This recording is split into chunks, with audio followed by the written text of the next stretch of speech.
All right, what's going on, everybody? Welcome back to another episode of the Coffee Q&A, your daily dose of coffee Q&A here on the Coffee Channel. And it's the first of the month. So how's it going? It is New Year's Day. Good to see you. Happy New Year to all of you.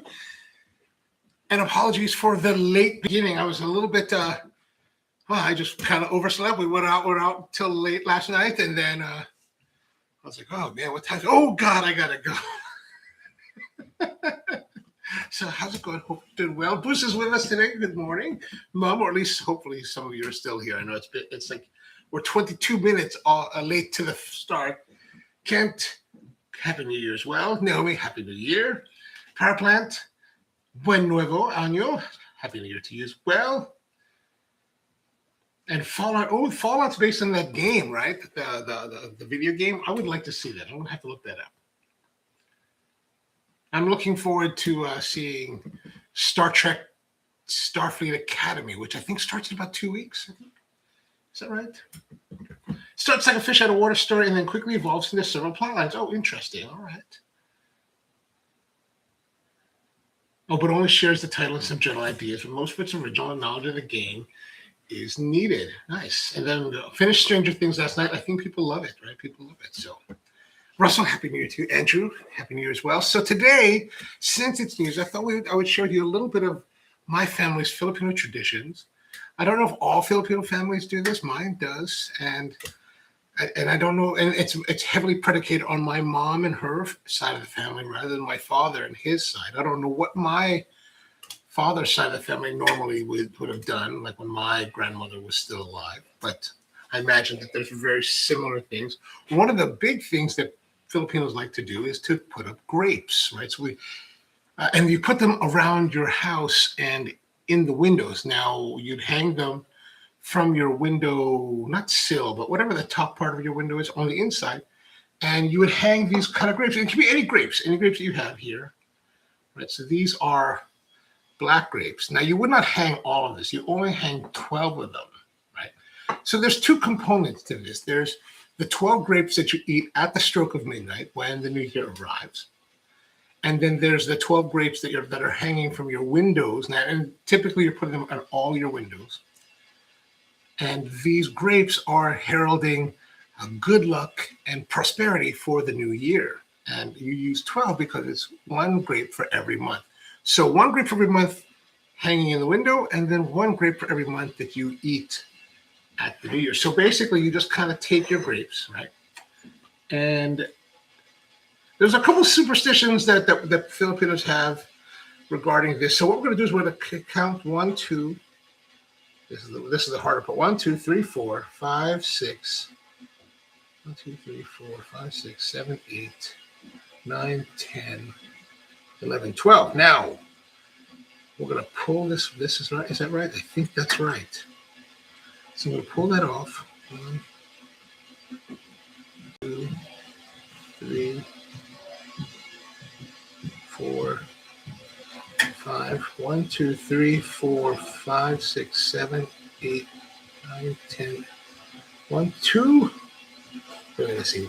It's so hard to see everything. 1, 2, 3, 4, 5, 6, 7, 8, 9, 10, 11. Okay, I'm going to go here.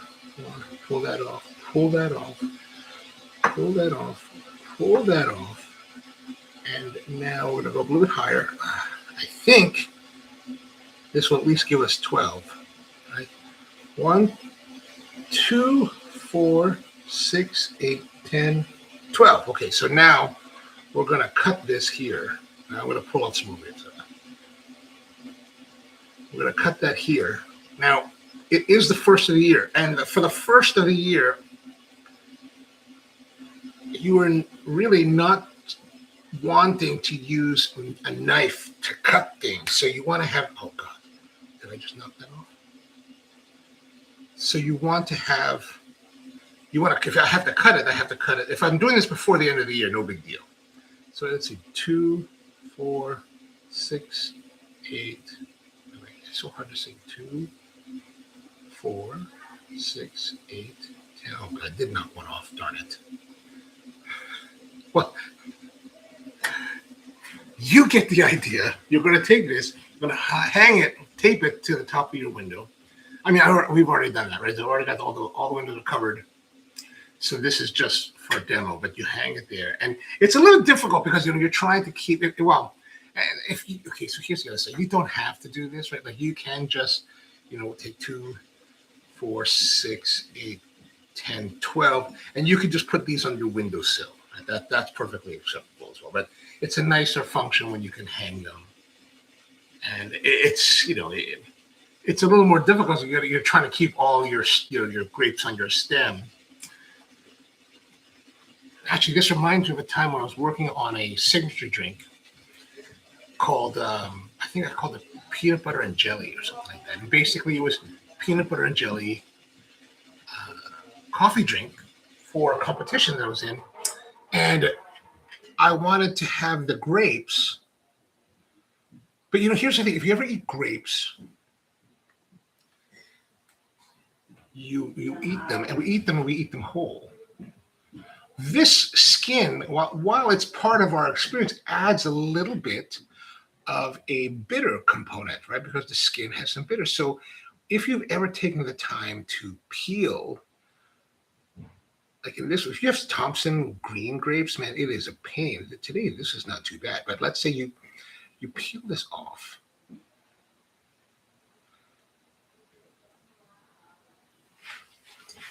Let me just throw the skins away.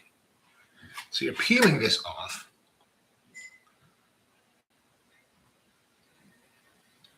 Trying not to damage the fruit itself, right? Like you can see it's a little bit squeezy. Now, this is I forgot, this is Concord grapes, right? So you can see here, like on this plate, you can see there's some purple liquid. But as you notice, the flesh is actually green. The purple comes from the skin. It's kind of like how you get red wines. The color of the wine comes from the skin. I mean, this is essentially what happens in red wine production. You mash them together, and you let the skin soak with the liquid, and it transfers this color that makes it red. Now, what I'm really talking about here, though, is you peel the grape, and you eat this peeled grape, and it's just pure joy. No bitterness from. If you ever tried them next to each other, it's a completely different experience. And so for the citrus drink, I took them, like let's say a little cluster, like this cluster right here, like this cluster here. And I wanted to serve them peeled so the judges could eat them, but still on the stem. And I had to have 4 sets for this competition of it. So sitting there peeling these grapes while trying to not pull them off the stem. Wow, that was really quite an endeavor. 2, 4, 6, 8, 10, 12. Okay, so we got 12 grapes. 12 grapes to eat, or you could put this in your windowsill. 12 grapes to hang from your window, either one for hanging. And that's what we have to welcome the new year. Now I was asking, so you're hanging clusters of 12 grapes in each window? Absolutely, absolutely. Or you can just put the 12 grapes on a plate, or just even put them on the sill. You could even do it like this. The key is that you have 12 grapes. If you want to be a little bit fancy, and your friends will come over, that wonder, why are there grapes hanging in your window? And if you get to December, why are there raisins hanging in your window? Well, because of good luck. Yeah, why not? So that's the one thing. So if 12 o'clock comes around, we will eat grapes, 12 of them. And then one of the things in the Philippines where you ring the new year in also on the 12th is you're going to have something called Suman sa Lihiya. And Suman sa Lihiya means that Suman, which is a type of glutinous rice cake, it's of.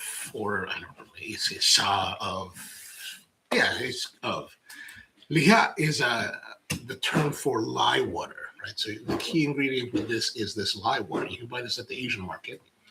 This is a Chinese brand called Kun Chun, and potassium carbonate and sodium bicarbonate water solution, live water. So very, very easily available. And so what you're doing is that you're taking this glutinous rice, and this particular one that we're using is called 3 rings. It's a Thai rice. And glutinous rice is something we call, in the Philippines, we call it malagkit. And malagkit means sticky.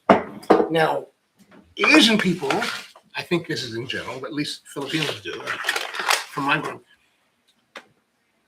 even to this day, even in modern times, 2026, and I still talk to people and here in America, and they're all like, oh yeah, sticky rice. We love sticky rice. To me, sticky rice, whenever you say sticky rice, like I always think this, which is like mochi if you're in Hawaii, mochi if you're in Japan.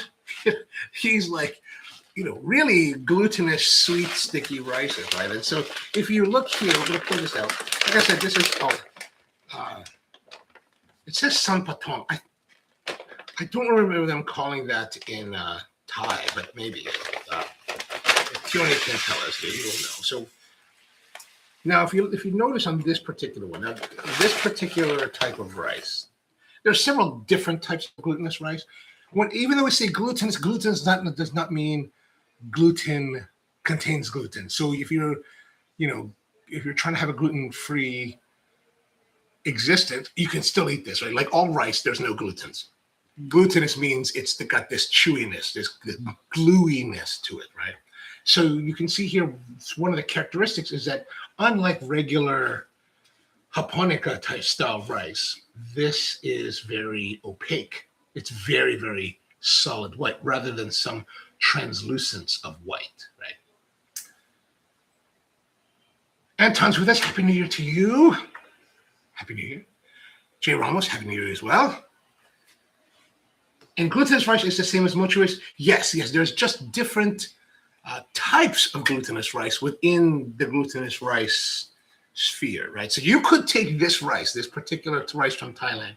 You could, how do they make the mochi? I think the mochi they steam. Is that right? They steam the mochi and then they put it in the thing and they pound the mochi. Actually, I was watching a video about that a couple of days ago and I was like, it goes back to my woodworking thing. I was like, oh, I need one of those hammers. I don't know. I would never make it. Like I'm not going to sit there and make it. Plus, who's going to turn it? And then I'm going to do this, and then I'm going to get the hammer, come back, and do that. I probably won't do that. But yeah, so it's very similar. But if you notice, like if you look at like different brands, if you're familiar with different brands of this type of glutinous type of rices, you'll notice that these grains are longer. Right? If I think of this, I'm trying to think of the name of the brand, but there's some that are super, super short kernels. These are much longer kernels. Rusty's with us. Happy New Year to you, Rusty. Good to see you. Side note to ask you, but are you doing a cigar show today? I'm not sure yet. I have some things we have to do with family, so I'm not sure if we're done by the time that the normal 8 p.m. show turns around. So I can't be sure yet, unfortunately. He says, I was going to say I've only seen the Japanese version in the arounder. Yes. So there's different types. If you go to the Asian market and you look at the glutinous rice section, they'll have different versions of this, right? Like, I think one's called shochikubai. That's one for some reason that comes into mind. Now, there is a version of this kind of thing where you may have heard of it as mochiko is one version. There's also a bunch of other brands that make glutinous sweet rice flour that you can use in different dishes. And a lot of Asian people use that, but the quality of that compared to actually like boiling this and then grinding it into a paste is different. It's not the quality of the texture isn't as nice, right? So I guess if you took I guess the best thing to compare it with, if you took the mochi and then you took the glutinous rice, the round one, right? And then you boiled it or steamed it for however long, and then you put it in the stone bowl, and then you pounded it for an hour or two, whatever long it takes. That's one way to make the mochi. The other way to make it is to buy something like mochiko, the sweet rice flour, hot water, and make it that way. If you've ever had both, the textures are different, right? They're the same product, but the textures are different. So you're kind of like, what is Well, it's not good, but they're still great. It's just that you have a different flavor texture experience. And so this particular dish, right? When you're making this Suman Lihiya, you're going to take this rice. You're going to boil it in water with the lye water, right? With these two together, and that's really going to be it. You're going to do that for like an hour, 2 hours, or however long, and you're going to boil them. Now, I do have a recipe. There's a group called Panlasang Pinoy. I don't necessarily need to use them, but I mean, they have a lot of great recipes, and they're also from the Philippines. They're very Filipino. I mean, they're from there, so they should be very, but they have good recipes on this, and theirs is very similar to what I know. And so if you just kind of like look at their recipe, I also have a link to a link that takes you to Wikipedia that gives you more of a broader background of this type of rice across the different spectrums in Asia. And so that's really kind of interesting. So you take these two, you put the water in, and then you kind of boil it. Oh, I'm sorry, you have to put it in banana leaf, right? So you put it in this banana leaf and you fold it over, like you fold it like an envelope, like this, right? And you wrap it. This one we like to wrap in twine, butcher's twine. And then you boil. You put this in, and you're twining it together because as you're boiling it, it's gonna come apart, right? So you want to tighten it, and you boil it for a couple hours. No, not even a couple hours. I forgot how long, but you boil it for a little while, and then you're done. You're done, and then we're going to serve it, right? Mochi say softer over time. Does it? I don't know if mochi could. I don't know. The only times that I've had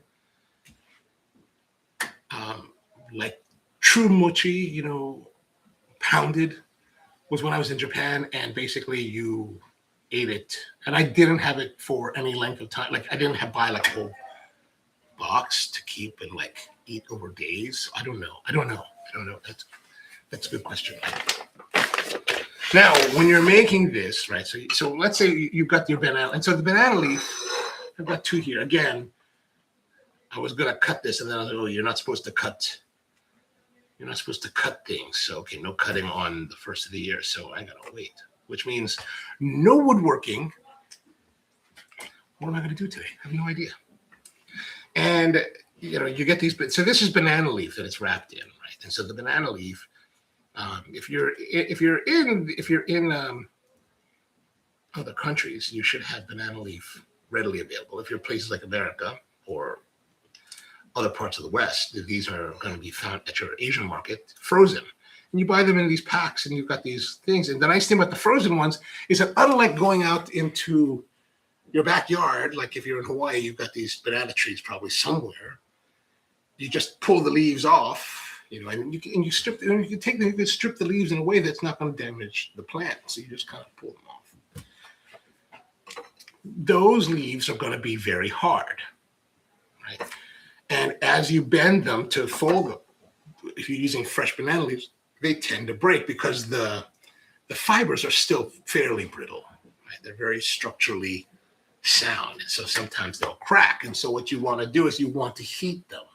Now, when I was living in Hawaii, we would use some banana leaves once in a while, but a lot of times we'd be making these leis, the ones that you put on your lei po'o on your head or your lei ku'i on your arm, on your wrists, right? You would make those. A lot of people will use raffia to weave them, but I learned very traditional ways of using what's called the tea leaf, the T-I, not the T, not the Camellia sinensis, but the tea leaf. They're these long, elongated leaves, and you for those, and this is the same thing with the banana. You would actually spine them, take this, cut them off the spine, and then you have the two halves of the leaves, but then they're still kind of brittle, so you have to heat them to break down the fiber structure. And so you can do that either over an open flame, like if you're having a cooking fire, you just kind of until it kind of gets. You can see the change in the color too, right? You can see it looks more hydrated, it looks softer, it just changes color essentially, right?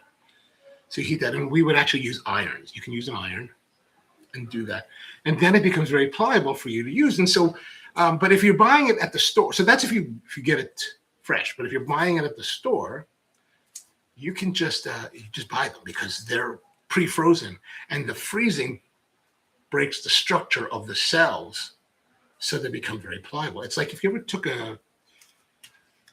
experimented and took a tomato and you're like, I love this tomato, I love the flavor, but I want to preserve it for my future, so I'm going to put it in the freezer, and then you defrost it months later and you try it. It's disgusting. It's disgusting because there's so much moisture content in it, and if you do it like in the freezer and you're home, it's so slow of a freezing process that as the water crystallizes within the cells of your tomato, or this is true with like green beans, they crystallize in such a way that they break the cell structure, and then when you finally thaw it out, it's all mealy and mushy. It's, oh God, it's disgusting.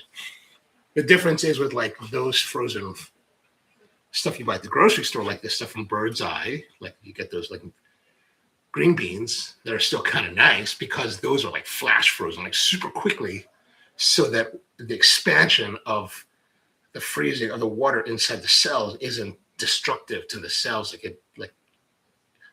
I don't know exactly the rate of like expansion, but I would have presumed they were all the same, but evidently when you taste them, they're not. So.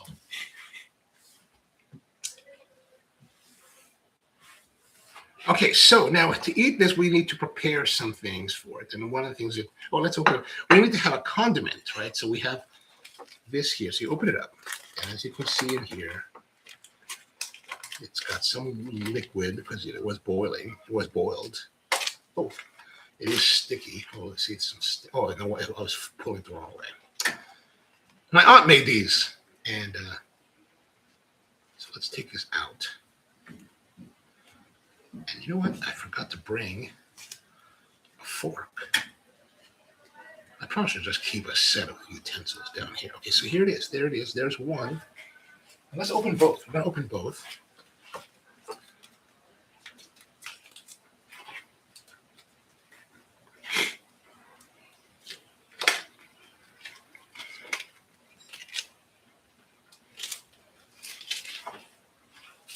You know, I don't really get to make these traditional things.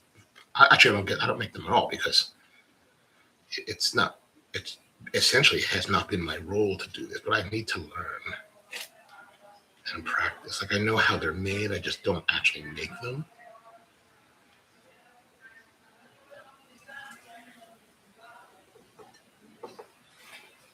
Like it reminds me of one of my friends. I always see her like posting, and she's very earnest about exploring the culture. She's half Filipino, half American, and you know her father passed away a couple of years ago now, and you know she's spent a lot of time like rediscovering that part. So there's a lot of like exploration. So I always find it interesting to watch her like do her thing because she's like trying different foods and learning about it. It's like, oh, that's awesome, man. That's awesome. All right, so here it is. Here is our Suman Lihiya. Now, very simple. As you can see, there's very simple. There's no sweetener too. This is the sweetness that's going to come from this in this form, and you can see the kernels, right? You can see the kernels. Is strictly from the sweetness of the rice itself. And you notice that it's green. The green is actually from the banana leaf. That's where this color comes from. Typically, it would be more like a lighter shade of tan, like this, or even more white because of the rice is white and the lye water is clear. So now, how do we eat this? Right? You can eat this straight up just like this, right? And it's sticky, so oh, that you should not do on New Year's. That's a bad thing. But what we're going to do,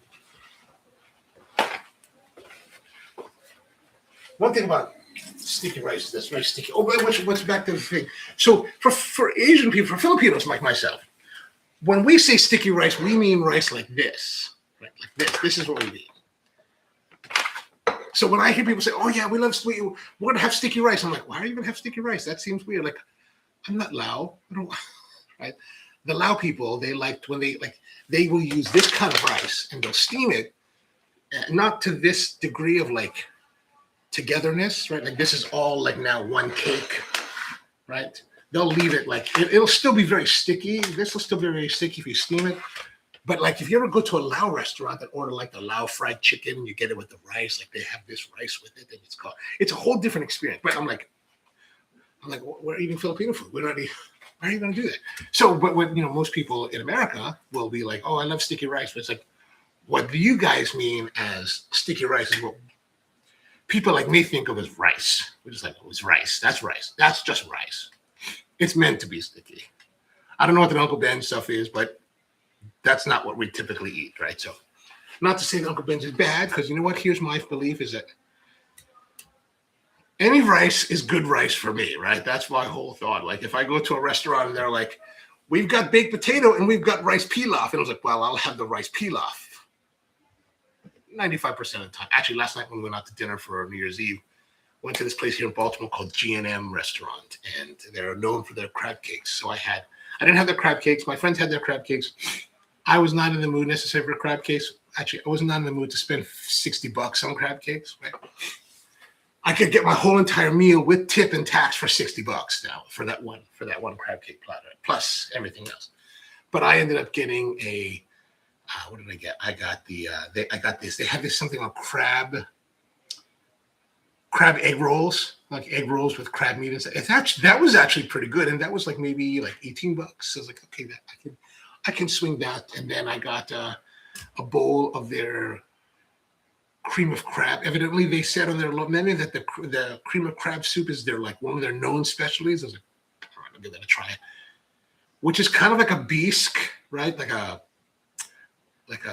clam chowder, like a really thick clam chowder. Where opposed to like typically here in Maryland, we have something called Maryland crab soup, which is more of like a vegetable tomato, chicken and tomato brothed vegetable soup with spices and lots of crab meat. They do half and half as well. They'll do half like a yin and yang kind of thing. My friend ordered that. But the thing is that like if you bought the Maryland crab, I think it was $8 for a bowl. If you bought the, the cream of crab, it was $9 a bowl. If you got the half and half, they only sold it by the bowl, and it was $13. And I was like, so for the privilege of you putting them two together, I have to pay more, right? Like for example, they had to buy the cup as well, so it was $6 and $7 for the cups. Which if you add those two together, it's $13. Okay, but you're only charging $8 and $9 for the bowl, the same volume. I'm like, I just don't understand. Like, if this is the more expensive, why would you charge? Why would I want to pay? I was like, I was kind of like, huh? Anyway, I guess that's not the human. So I got the bowl of the crab chowder, cream of crab soup, cream of crab. But man, whoever made that, man, they were like super heavy on the sherry. Like you could taste the sherry cutting through it all. It was like there's no balance. It's like no, and it was more like it was kind of like the hint of crab soup, right? Because there's like all this soup, all this flour to make it nice and thick, maybe too thick. But very little crab. Is there any crab in here? Like there was maybe like, I don't know, 6 pieces of flaky fin crab. I was like, really? I mean, of course it's $13. Or no, it's $9. I guess it wasn't that much, but it was like, and then I had pork chops. Like thinner pork chops, 2 of them with sauteed mushrooms and onions. I think that was like $20 with like potato wedges and asparagus. Everything was, so the vegetables were cooked well and in butter. So that was really nice. But no seasoning. And I guess because this restaurant has a lot of elderly clientele, I think they like to cut down on the salt. But man, it's just missing. I'm like, my friend, she's like, you're adding a lot of salt. I was like, I can't, there's no flavor to it. I need to have more flavor, right? But the pork chops were like, you know, you cook pork chops and like you grill it. They grilled it right on a grill, and they're fairly thin. I mean, I appreciate the fact that the cook stopped right before it got to be too much. Like there was just a little bit amount of moisture left. Like it had the cook gone just a little bit longer, it would have been dry. So it brought it right to the very edge, which I would have preferred you to pull back a little bit more. But, you know, what can you do? What can you do? So that's a big tangent. I like rice. This is sticky rice. The other stuff is just regular rice. Let's get to the toppings we're going to put on this. Now he says, "What's the flavor on?" So we're going to find that out. We're going to find that in just a moment. But let's make we're going to make our toppings first. So we're going to need 2 ingredients for the toppings right now. We're going to use shredded coconut. Actually, my aunt actually shredded this herself. We have these like little device. We had this. My father many years ago when I was a child made this like device where they got this spike that has this like looks like a flat spoon, and then it's like jagged teeth, like and I mean like that, like they're big teeth, and it goes all the way around. It's kind of like a spoon. Like, can you imagine this?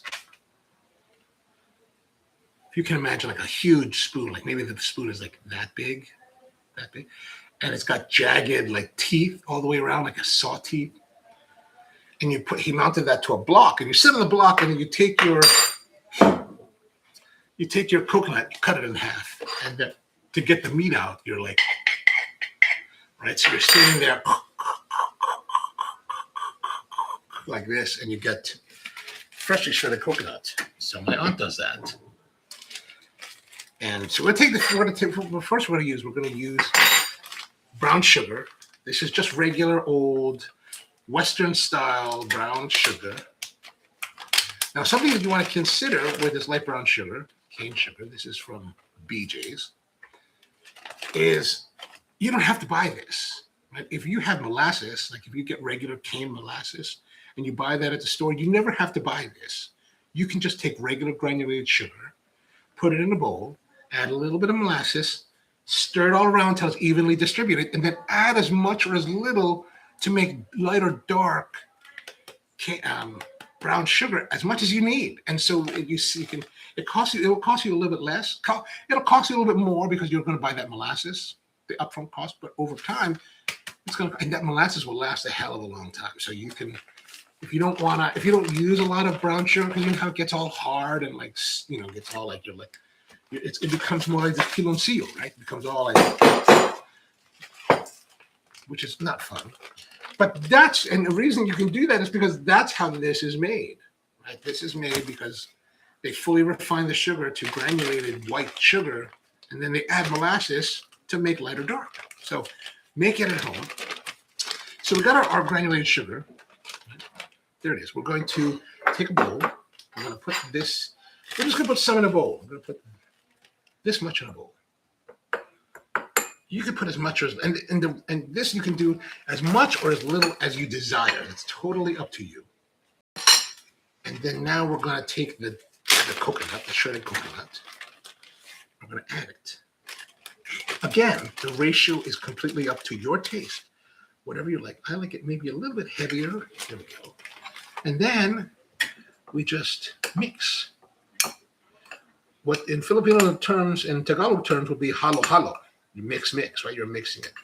So if you ever heard about this dessert from the Philippines called halo-halo, that's what this means. It means you're mixing because they have all these ingredients with the ice and the evaporated milk.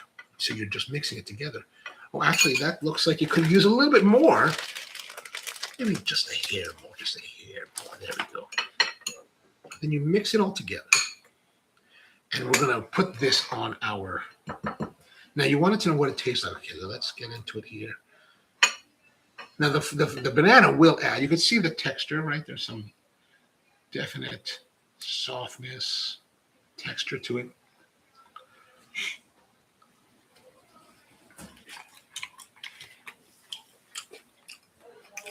Now, when I eat this, the suman with the lime water, It's a very benign, like a very nondescript flavor. Like, well, it's not, it's a very benign flavor. It's not very sweet at all. To me, there's a flavor of eggs, like hard-boiled eggs. For some reason, there's a sensation of a flavor of hard-boiled eggs that I get. Why? I don't know. But now so that's kind of the basic way. So when midnight comes, you have this at the ready, and then you take your topping and you put it on top like that, right? Like that. And then you can cut into it, or you can use your hands. Filipinos are very big about using their hands. And then here it is. You have this bite. Normally, like last night, we're using forks. And there it is. It brings the sweetness to it, some coconutty. For me, there's that character of egg, hard-boiled egg, still remains. Which honestly, I think that's from the lye water, and I do find it to be a little bit off-putting for me personally. Like I kind of want to have. What am I?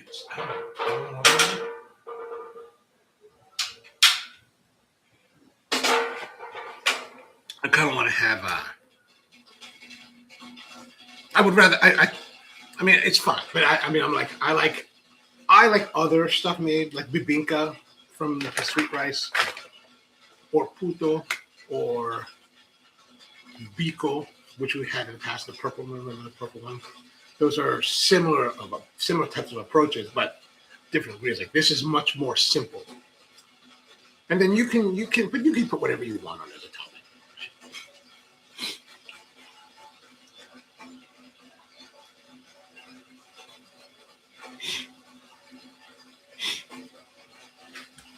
Naomi says there's an Okinawan kind also wrapped in leaves, and I gobble this up. Slightly sweet and flavored with something. I forget now what's added to. Ooh, what kind? Do you recall what kind of leaves you guys are using in Okinawa? Very plain with a hint of sweetness. Oh, the rice flour, gotcha. Mochiko is generally used as power plant for daifuku, while dango is generally made with another product called shiratamako. Oh, nice. Okay. Jay Ramos asked, why can't you cut on New Year's Day? These are some of the things that, my mom just says. And I'm like, all right. It's one of those things where it's not my place to ask. You're just kind of like, all right. You know how moms, moms, you just kind of go along. You just kind of go along with the flow. Generationally, you're not supposed to question. And no matter how, and that's the thing, I always thought when I was a child and younger, like teens, one day I'll never have to listen to it. Decades later, you still have your role to play. It's like, oh, all right. No matter what you've done in the world, it's like, yeah, you're still the son. So.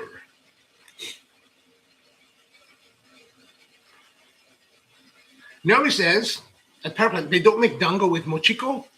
And no, they don't. It is generally made with another rice product called shiratamako. It appears like rocky bits. Oh, now I'm happy. Naomi says, now I want mochi. I'll never even try to learn to make it because I eat. I mean, it's actually not that hard to make. From if you do the simple ways, right? Like there's a recipe out there that I really like. It's not quite mochi that you're going to be used to, or that Powerplant's going to be used to, but it's closer to like Filipino bibingka than anything else. And actually, one of my aunts was telling me, "Oh man, I made a mistake with the bibingka." I was like, "Oh, you could have said you should do this." And because what she did is that she made this bibingka, but you're supposed to put butter in it. And I was like, "Oh, I forgot to put the butter." So just add it now. Like, what do you mean? So we have this thing in Hawaii called butter mochi, and basically it's like using mochiko rice flour to make this sweet rice cake that you bake. Like bibingka's baked rice cakes, right? So is this butter mochi.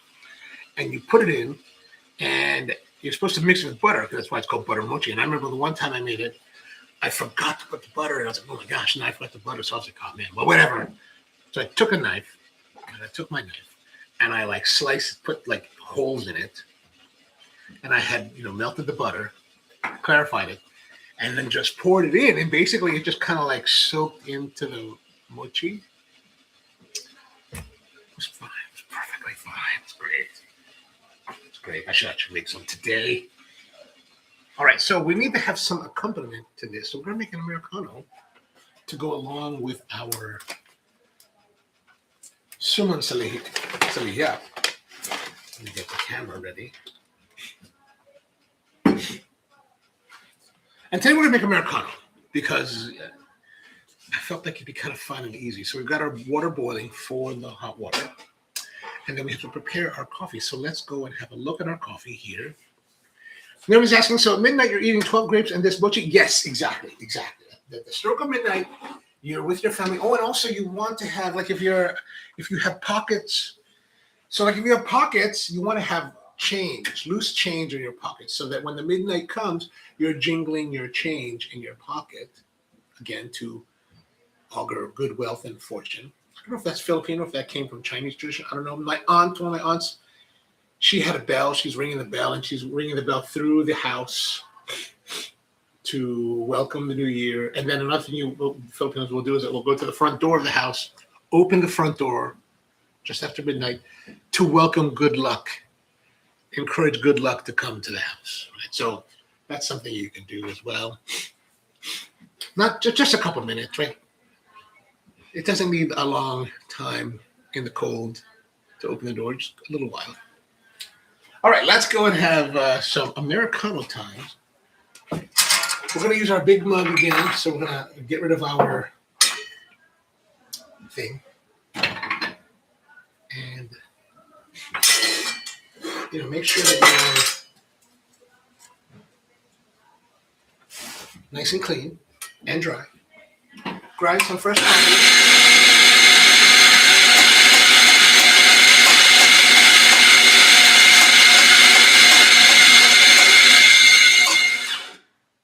So now we've got the coffee. This time, you see every time we do this, there's a little bit of a difference, right? Sometimes we have a little more static in boulders. Today we don't have much static at all because look at the way it fell onto the portafilter. They're relatively even this time, right? Look at that. Relatively even. Again, now, normally it's lower here because of the way that I hold it and probably the way this thing dispenses, but I'm just going to come back around. This time I don't necessarily have to go that direction. I can go any direction I want. I just kind of felt like doing it again that way. Put a little bit of mound there. Like that. I do think that's a little bit much. All right, so let's go and we're going to knock off just a little bit, reshape our mound. That could be too little now, but we're going to find out. Oh, that's all right. That's good. Now, if I was in a commercial setting, like at the bar, I would actually not be doing this. I would not be doing that I would be doing that back into the hopper, right, to preserve as much as possible. Flick over. Can you see that? That's a little bit uneven. If you're uneven, you can adjust. Just go back with the tamper, adjust it a little bit, give it another twist, and then now you've got even coffee bed. Again, we're going to give a little flush, make sure it's clean. There's a little bit of sputter, but that's good. Oh, and before we lock it in, we're going to need our hot water. So here's our hot water.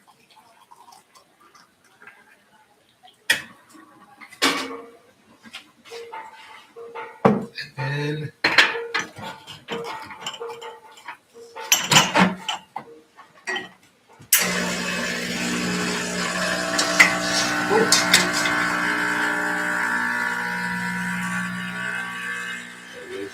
boiling.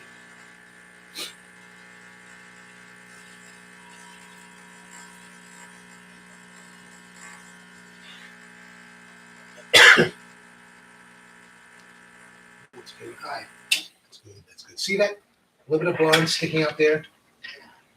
We might have gone just a slight bit too long. Yeah, see that? There's that little tiny blonding that we talk about. Always looking for the blonding. But that's fairly a nice. A more perfect Americano would be less blonde. And see now how it's starting to get thin right here. Thicker would be better, right? I think maybe if we didn't let it run as long, it might have been longer lasting. But we got a little bit of a smile there for you for the new year.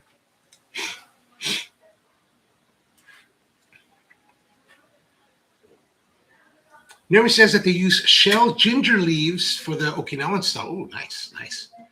Papan says in South Korea we would greet the first sunrise of the year. Hundreds of thousands of people along the beach. You know, one of my friends, my old kumuhula is, or I guess not my old. He still technically is, but he lives in Japan now, or for many years with his wife, and they live in Hiratsuka, just south of Yokohama. And he was posting last night, or at least early this morning. He was like, "Oh, that he did that whole thing of like going to the beach and watching the sunrise. That sounds like a really great thing." Did you do that yourself this morning? Palpan says we would eat dekguk. The deck would be cut into coin shapes for it. Oh, that's awesome! I love that. All right, so let's have a little taste of our Americano. It's super hot. Okay, good. Now we will put more of our mix on our Suman, and as you can see, the sugar is getting more hydrated because of the coconut. The coconut's transferring its moisture to the sugar. So as you eat it, or as you use it, it gets a little bit more sticky, I guess you say. There's our bite. It really does have an eggy character.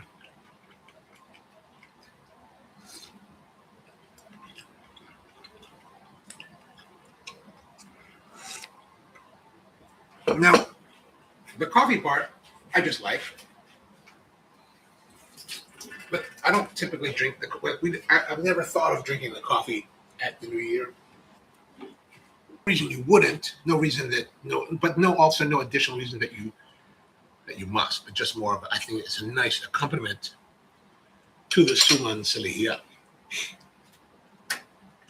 So yeah, with the dekguk and all these, I wonder what it is about Asian cultures that like to have this kind of chewiness on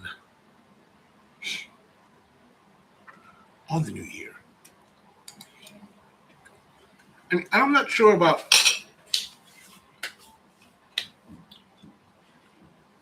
the ingredients of this other thing, but when Chinese New Year comes, they have this other, I think it's made from rice cake. Maybe Power Plant might know what it's made of, but it is, oh man, I can't even, I can see it in my mind, but I cannot remember what we call it in the Philippines or what it's called anyway. But they typically have this kind of like, I think it's like a molded rice cake that comes like in the shape of like a fish. And in the Philippines, we slice the fish and then we pan fry it before eating it. Man, I haven't had that in the last couple of years, but man, I would love that. This year we will have some. I will try to remember.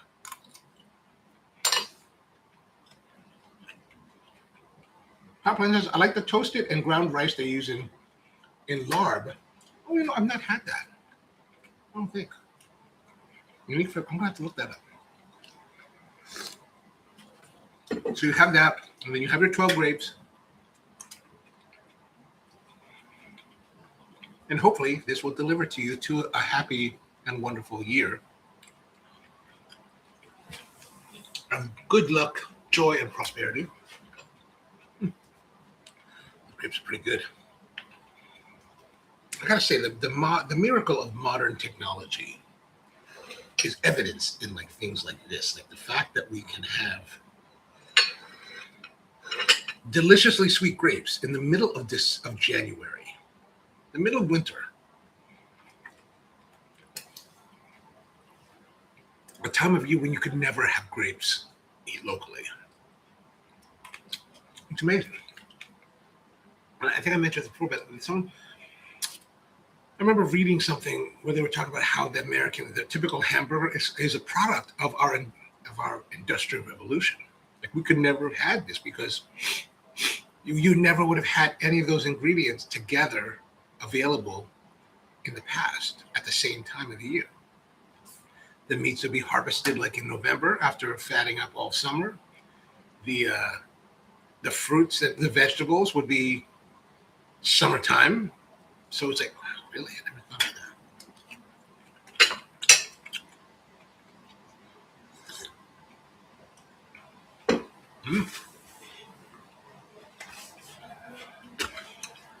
All right. Well, there it is. Some New Year's traditions that we use in my Filipino family that perhaps you might consider trying for yourself next year or even to today. Don't cut with a knife. You can unwind stuff, but don't cut with a knife. Jay Ramos wants to know why. I kind of want to know why, too. It's one of those things you just kind of go along with. You kind of accept. But there it is. So hope that helps. And there, some coffee. The New Year's upon us, 2026. I hope it's going to be a beautiful one for all of you. Thank you very much for being here. Always am grateful that you're here. And I think we're going to continue tomorrow. It depends. Like I actually got a call from one of my clients. They're like, we're kind of running low on coffee. I said, I just brought you coffee the other day. Really? And he's like, yeah. All right. So I have a shipment supposed to arrive maybe tomorrow. If it does come earlier in the day tomorrow, then I will roast and deliver tomorrow. So we may or may not have an episode tomorrow because of that. Because I have my normal shipment coming, but I was like, this is the problem with like the holidays, like, especially when the holidays land like in the middle of it. Like there's one company that I was talking to. They're like, oh yeah, we're not doing anything the first and second. It's like, so if you order, like I ordered from them last night. I placed the order last night. Like we won't be doing any fulfillment the first and second. I was like, oh well, that's all right. It's like it was like the time in 2004 when I was still running JC Vice, and we had a lot of vendors in Hawaii. So that year, that Christmas time, I flew on the 26th to Honolulu today. No.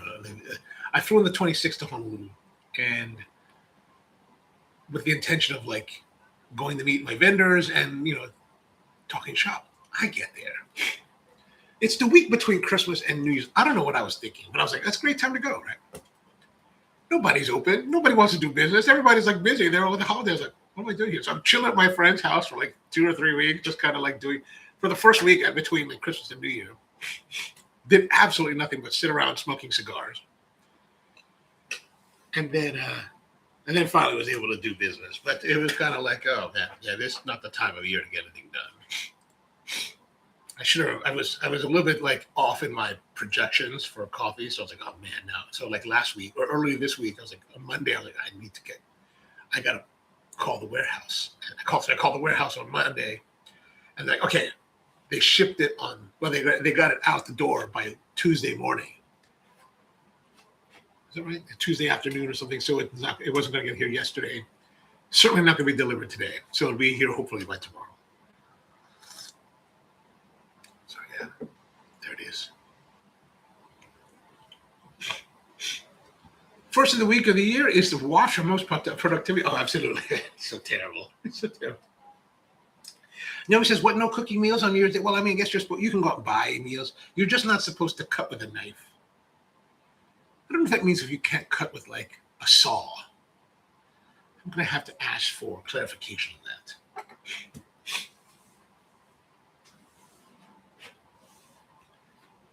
Grapes in Spain is coming as well. Oh, nice. All right. So once again, thank you very much. Good to see all of you. Hope you have a great one. Back again, maybe tomorrow, but if not, on Monday. If we don't come back tomorrow, I will post in the community post about it. So hope you have a wonderful day here in the new year, or hope your first day of the year is wrapping up nicely. And see you next time.